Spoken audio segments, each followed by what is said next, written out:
Hey, I'm Miranda with the REI Co-op. A pack can make or break your backpacking trip, and there are tons of awesome options out there right now. Let's take a second to geek out about packs.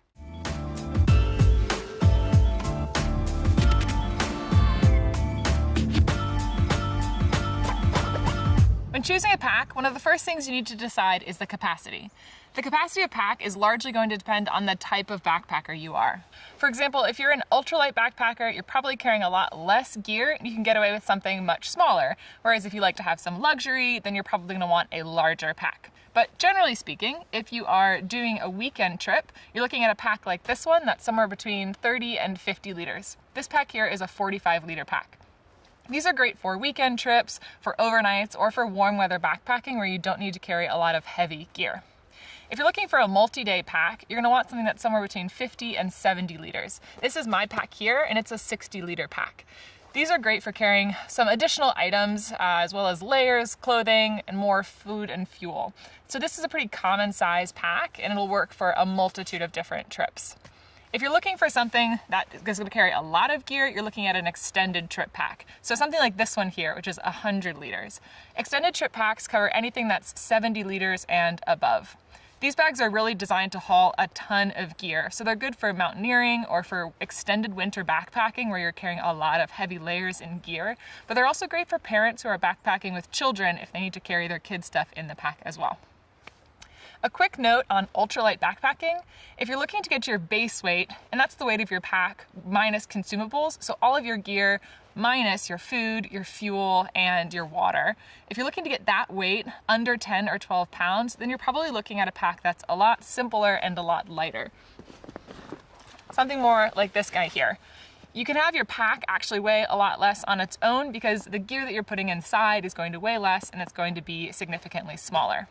Okay, so that's capacity.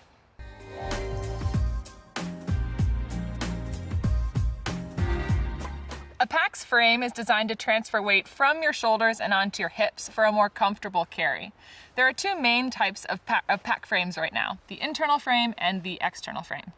This pack here has an internal frame, and this is certainly the more common type of pack nowadays, and they're definitely lighter than external frame packs.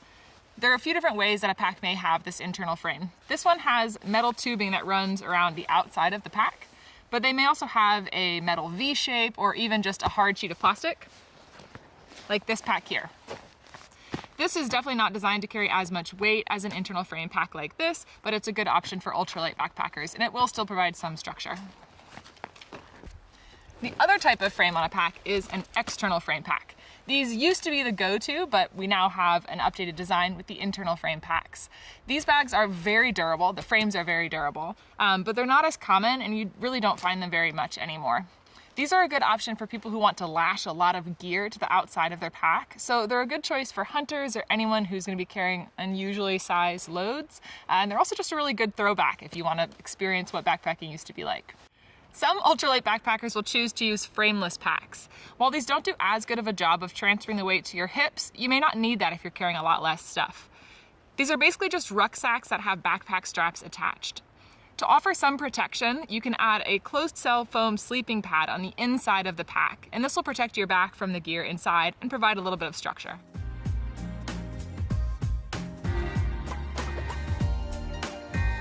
Keep in mind that any features that you add to your pack are also going to add weight. So you want to strike a balance between the ease of use of the pack and the additional weight that you're adding. There are a ton of different features that you may find on backpacks, so we're just going to cover a few of the pretty common ones. The first one is access. Most packs are going to have top-loading access, like this one. This is just a cinch cord that opens up and allows you to get to all of your gear. You may also find packs that have side zippers or U-zippers. This gives you access into the main compartment of the pack, so you can get items that are at the bottom or in the middle of the pack. This is a feature that I love. I think it's really easy. Some packs may also have detachable pieces that turn into day packs, like this one. This lid here has straps that come out, and then this can be taken off and used as a day pack for day hikes. Packs may also have this turn into a hip belt, or you may find packs that have a removable reservoir that comes out. This is a really awesome feature if you plan on backpacking in somewhere and then day hiking from wherever you're setting up camp. My pack has the side or the panel loading access, and then it also has a removable day pack, and these are two features that I love. Another really common feature is pockets. So packs may have pockets on the side for water bottles or two pockets on the hip for different items that you might want to stash.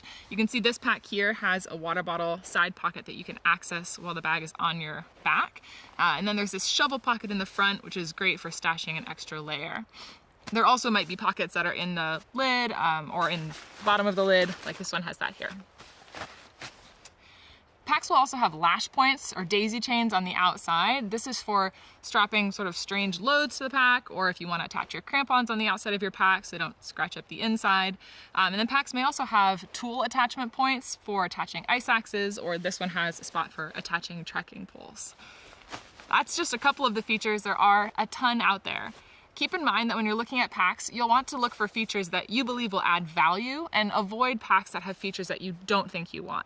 Again, there's a ton out there. So that might be extra cushy hip belts, which you want. It might be a separate compartment for a sleeping bag, and just make a decision on what you find valuable and what you don't want in your pack.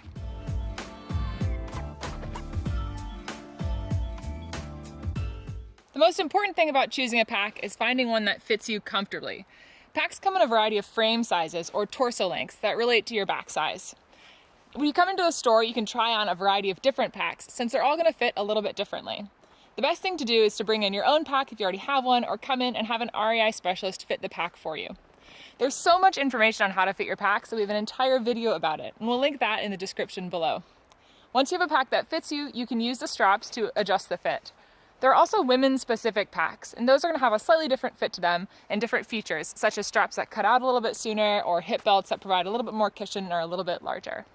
That's it for packs, and if you have any more questions, check out the video below or subscribe, and we'll see you guys out there.